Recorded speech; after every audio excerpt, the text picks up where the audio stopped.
My ex-wife threw away our marriage to explore the lavish life, and expected me to wait for her. She freaked out when I divorced her and got a new wife years later. My ex-wife Penny and I were married for over 14 years. We met in high school and got married right off the bat, so we didn't really explore much about the world, but I honestly thought it was okay because we had each other. We even had 2 kids together, but she always wanted a bigger and better life, and she always made it known. She wasted nearly all of our savings on fancy clothes for our kids, or the latest Chanel bag for herself to make sure she could stun on the other moms. At first, I thought it was cute, but she got carried away. I was struggling to even pay rent on time, and I told her to knock it off all the time. I guess it got to her because one night, I woke up to a letter on the bed stating how I was holding her back and that she found someone she could explore the world with like she's always wanted. But at the end of the letter, she wrote that she'll be back in a few years and we'd be able to pick up where we left off. When I read the letter, I started spamming her phone and even had our kids spam her phone too, but it went straight to voicemail every time. I had to explain to our young kids that mommy was going to be gone for a while, and they were so confused that they asked if she was dead. I didn't even know what to say to them, but I knew that she was dead to me. It took me months to even adjust to being a single father, but when I did, I started to feel a sense of relief. I didn't have someone constantly asking me for money so that they could buy something that'd take out my entire savings, and I didn't have a wife that refused to show me affection if I wouldn't buy them gold earrings at the mall. My kids started getting used to it too, despite them being in near hysterics when she left. I had much more time to myself now,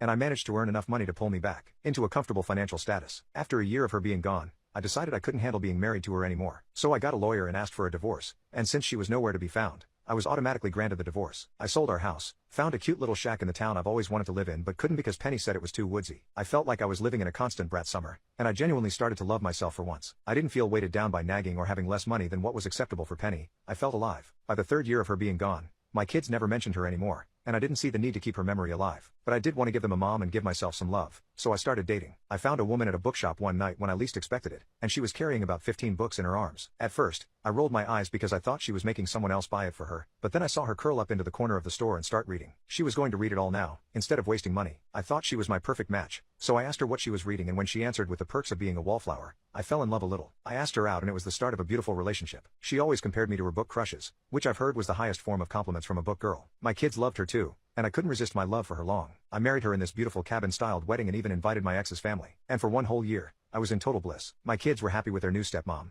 I was in love, and I was comfortable with my finances, despite having a wife again. But of course that didn't last long, because one day, my ex-wife called my phone. I was in total shock when I saw the caller ID, but I picked up because I still shared kids with her. When I picked up, she was in hysterical mode, asking me why were there strangers in our home. I asked her what was she even talking about, and she said that she came back home to a bunch of randos in our home. I almost laughed at the phone and told her that we don't own that home anymore, so that's their house. She started yelling at me, asking me why I would sell our home without her, and I just told her that she wasn't there, so I didn't know her anything. She sighed loudly and asked me for my new address so that she could give her husband and kids a big kiss. I audibly scoffed at that and told her that we aren't hers anymore. We're my new wife's. She went dead silent when I said that, and then accused me of cheating on her. I just told her that I didn't know her anything because in the 6 years she's been gone, we realized we didn't need her. Dude, I kid you not, she demanded to know where I was so that she could give me a lesson. I immediately hung up, and she's been calling nonstop. I called my kids over and asked them if they would still want a relationship with their mom, and they immediately said no. It was the perfect scenario. I heard from her family that she keeps trying to accuse me of being evil, but they always report to me that they tell her off every time. I heard from the grapevine that she's trying to get my marriage invalidated because we're supposedly still married. Yeah,